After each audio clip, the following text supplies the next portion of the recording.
Hello అండి, welcome to Jeevi cooking channel. ఈరోజు మన రెసిపీ వచ్చి క్యారెట్ హల్వా. ముందుగా ఒక గిన్నెలోని క్యారెట్ని తీసుకొని బాగా కడుక్కోండి.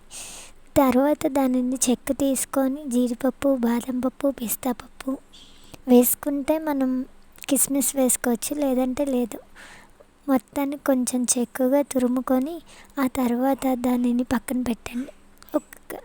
ఒక కుక్కర్ని తీసుకొని, అంటే ఇది కుక్కర్లో చేస్తున్నాను, మీరు కావాలంటే గిన్నెలో కూడా చేసుకోవచ్చు. ముందుగా కుక్కర్లోని బాగా డ్రై ఫ్రూట్స్ని వేపుకొని పక్కన పెట్టుకోండి. నెయ్యిలో వేపుకోవాలి. తర్వాత పక్కన పెట్టేసిన తర్వాత దాంట్లోనే ఇంకొంచెం 2 స్పూన్స్ నెయ్యిని వేసి అందులోని మనం తురిమి పెట్టుకున్న 2 కప్స్ క్యారెట్ని తీసుకోండి. బాగా గోరగా వేపండి. వేపిన తర్వాత 2 కప్స్, నేను 2 కప్స్ వేసానండి. మీకు ఎంత కావాలంటే అంత క్వాంటిటీలో వేసుకోవచ్చు. 2 కప్స్ వేసుకొని బాగా వేపిన తర్వాత ఒక కప్పు పాలను పోసుకొని దాన్ని బాగా మెత్తగా కలపండి. కలిపిన తర్వాత విజిల్ పెట్టుకోండి. కుక్కర్ మూత పెట్టుకొని ఒక 2 విజిల్స్ వచ్చాక వెంటనే కట్టేయండి. మెత్తగా అవుతుంది.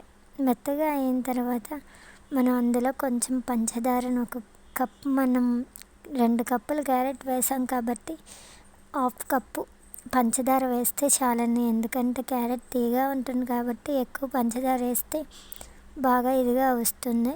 తర్వాత కొంచెం ఇలాచీ పౌడర్ని వేసుకోండి. వేసుకున్న తర్వాత బాగా కలపండి.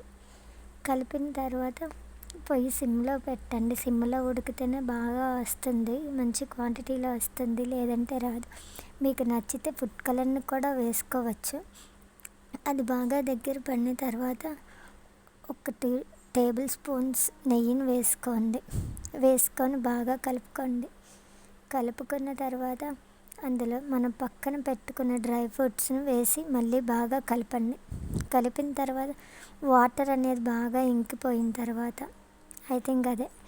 పాలు బాగా ఇంకిన తర్వాత మనం దగ్గర పట్టుకున్న దానిని పక్కన పెట్టుకోండి. ఒక గిన్నె తీసుకొని అందులోని కొంచెంగా వేసుకొని టేస్ట్ చేయండి. ఎలా ఉందో చెప్పండి.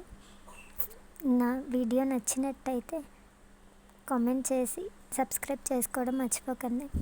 Thanks for watching.